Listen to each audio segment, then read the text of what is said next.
Okay, so we're going to graph this rational function. And so we kind of have a process for this. And so basically, we're going to extract some information. So the first thing it wants to find is the y-intercept. So in order for anything to hit the y-axis, for any point to land on this y-axis right here, um, x has to equal 0. So that's what you're going to do to figure out the y-intercept. So we're going to let x equal 0. So basically, we're going to do f of 0 equals 2 times 0 over 0 minus 2.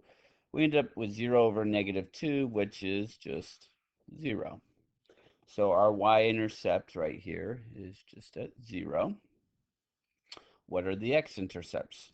Okay, so this one, um, what you're going to do is this time you let y equal 0. Or basically, the way that's going to work, so we want to basically let f of x equal 0. So that's what we want. Basically, as long as if you've got a numerator and you've got a denominator, right? If your numerator is 0 and as long as your denominator is not 0, that will always equal 0, right? So what we're going to do is we're going to look and see what would cause the numerator to equal 0. So you just take the 2x and set that equal to 0 and solve. And so we'll divide by 2, and so we get x equals 0. So if you let x equal 0, y will equal 0. And so the x and y intercepts are both the same here. So basically, we're going to find out that the graph, when we do graph this, it goes right through the origin right there at 0, 0. Okay. Um, okay, so let's see what's next. The vertical asymptotes. So vertical asymptotes, those are going to be, it's an equation that we're looking for, and it's the restricted value of the equation. So remember how I had mentioned the denominator can't equal 0, right? So the denominator cannot equal 0. Well, that's how you find the vertical asymptote. So I'm going to take the denominator, which is x minus 2, set that equal to 0, and we'll solve that. So we get x equals 2, and that is your vertical asymptote right there, x equals 2. So in a little bit when we graph this, so at x equals 2, oops, at x equals 2, oops, this keeps jumping around on me. Right here, we have a vertical asymptote, and so what that's going to show us is that x cannot equal that. But as our graph approaches 2, that will affect the behavior.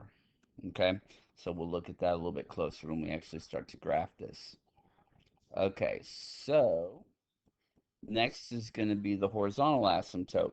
Now, the way that works is, and I got the equation right here, so we can see the equation. Oops, we can see the equation right here. Okay, so the way horizontal asymptote works is if they have the same variable with the same exponent, which they do, they both have x's and they're both to a power of 1, then you just take a ratio of the coefficients, the values in front.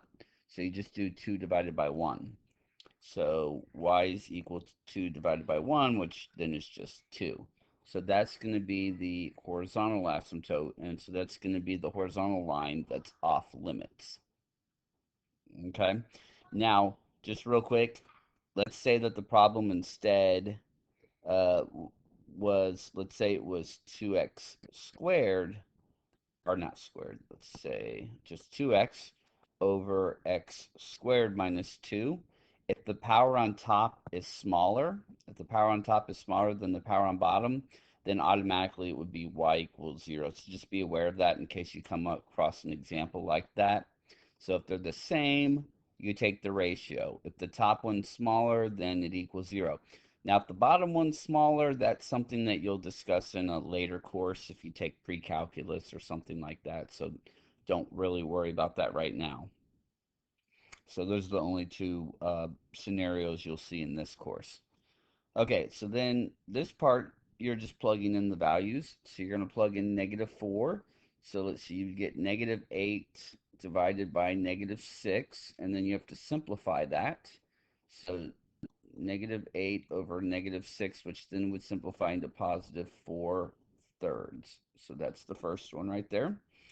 Then if you plug in -1, you'll get, let's see, -2 over -3. So then that double negatives, that'll simplify into +2/3.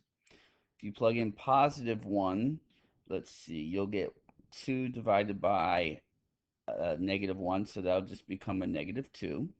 If we plug in a 5, let's see, we're going to get 10 over 3. So 10 over 3.